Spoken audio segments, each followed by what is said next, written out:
د انګلیسي ژبه 26 توري لري، یعنی 26 حرفونه، او دغه حرفونه بیا دوه ډوله کې ویشل شوي، یو ډول یې غټ او بل یې وړکي.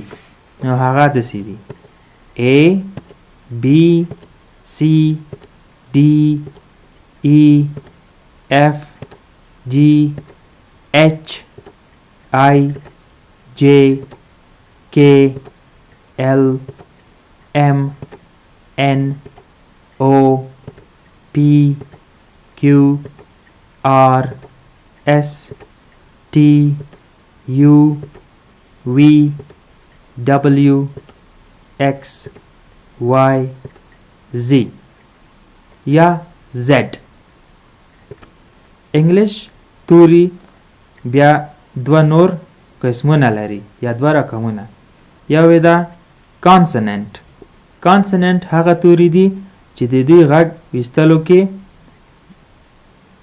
یا شونډې یا په غاړه کې دننه نورې برخې یو ځای کېږي، لکه هغه دي B C D F G H J K L M N P Q R S T V W X او Z. او بل رقم یې ده واولز. واولز توري داسې دي لکه په عربي کې یا په پښتو کې زیر و زبر.